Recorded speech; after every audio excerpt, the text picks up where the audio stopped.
Just over a week ago, my garden was destroyed by a freak hailstorm in Colorado. And if you saw my video last week, you know that it was near total destruction.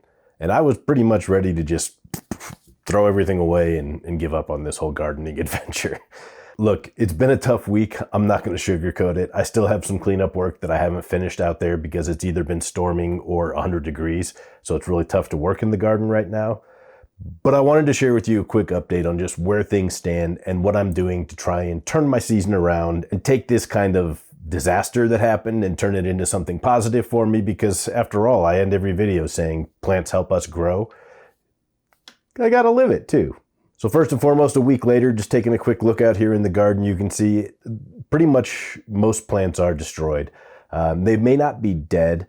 Most of my pepper plants are going to grow new leaves. They've already started to grow new leaves in some cases. There's not going to be time for them to put on fruits and have them ripen, right? So I'm leaving almost every plant in ground. I'm pulling up some of the micro-dwarf tomatoes and things that were broken like at the stem, at the ground. But for the most part, I'm leaving the plants in because having that bioactivity in the soil is much better than leaving it bare. So there's still going to be microbe communities and things in my soil, keeping it alive, keeping it healthy. So I'm keeping the plants in. I'm not pulling everything out. But what I am going to do is plant some new stuff. A good friend in the pepper lovers community saw what happened in my garden and instantly jumped into action, knowing she wasn't going to let me just quit gardening like it seemed like I wanted to, right? I got a package the other day full of seeds for cool season, quick growing crops. Everything from, radishes to peas to bok choy. I've never grown bok choy before. Different types of lettuce that are especially quick growing and can be harvested as baby greens. The message was simple and it was clear. Like, shut up, get over yourself, and get back to gardening. I needed that message. And so I was actually out yesterday in my garden planting stuff, even though I haven't finished the cleanup, even though I'm still full of dead plants. I was digging rows in between other plants so that I could have a spot to plant radishes. Who knew? I don't even usually eat radishes, but maybe they taste better out of your own garden. I'm going to find out. Right? So all these crops are great. And actually things like these radishes here, Giant of Sicily, these are 35 days to harvest. So I'll have a harvest long before my first frost, unless we have a freak early frost this year. But typically it's first to second week of October that I get a frost. So late August here, I can still plant these radishes and get a harvest. Same with bok choy. I'll actually be able to get a harvest of bok choy here, these baby milk bok choy, in probably 45 to 50 days as well. So right at the end of my season, right as I'm starting to get into frost danger, I'll be having bok choy. I've never grown bok choy before, but let's go out in the garden and plant some of these so you can see I'm not giving up. Things are pretty destroyed. The garden itself is trying to grow back, but knowing that there's just not going to be time for fruits, I'm okay. It's going to be fine. I'll have other things to enjoy. Maybe something new that I didn't know I loved, like bok choy. All right, start with the Kyocha beets.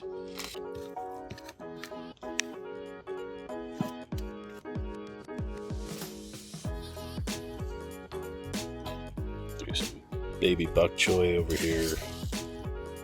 I've never grown bok choy. I don't really know what to expect, but shallow planting. Looks like 1/4 of an inch, basically surface. Put in a few rows. Let's see how it grows.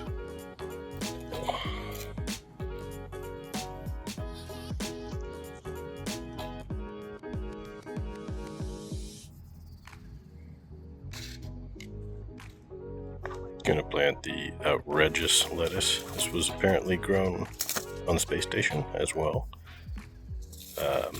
But 52 days, should be able to get a crop out of this. I'm going to put in a couple rows here, and then I'll put a green lettuce in between them.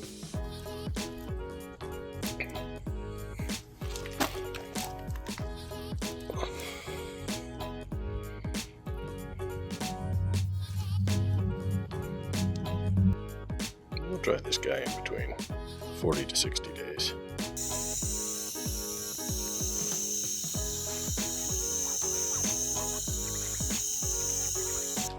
We'll try a few peas. I don't expect that they're going to have enough time to actually form pods, because that's probably a 2-month adventure, but let's give it a shot.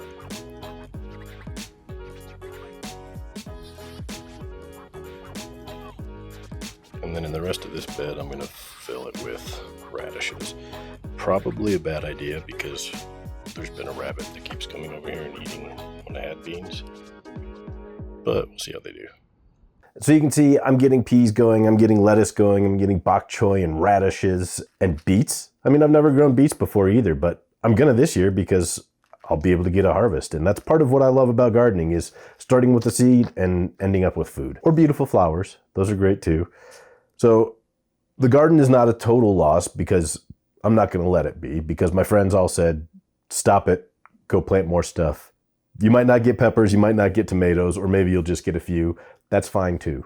I can't tell you how grateful I am. So many people have reached out to say, like, let me send you peppers, let me send you tomatoes. Like, the gardening community that I've been lucky enough to find online over the last decade has just been an incredible group of people. So huge thank you to all my friends. And really, I'm hopeful that this can be a lesson to other folks too. Just, you know, if something bad happens, your crops get messed up one way or the other, and you've only got a month and a half of time, plant your radishes, plant your beets and your bok choy. You'll be able to get a harvest. You'll be able to make something out of what was a bad situation. You'll still have food.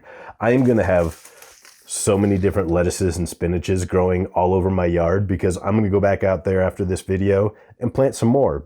I've got space in between what are just going to be stalks of pepper plants. Every one of those is going to have a little head of lettuce growing for the next month and a half. And I think that's kind of cool, right? So lots of salads here at the Boss Grows household come October. I hope that this video helps somebody else who's maybe had a tough time and just realized that, yes, bad things can happen. Nature keeps us humble. We're gardeners trying to tell nature what to do. And every once in a while we get one of these reminders. It's like, yeah, nature is going to tell us what to do. And I just can't say enough about the friends that I've made in the pepper lovers community. This mug came from one of them as well, Philly B. He's a great gardener. There's so many great gardeners out in these communities. So reach out, find your people, find your support. Because when something like this happens, even though you might get sent kale, it was done with good intentions. I've also got plants going in my aero garden here, or pepper seeds. They haven't sprouted yet, but I'm going to get my indoor grow started here and just move forward. Even when Mother Nature says, down with you, plants help us grow.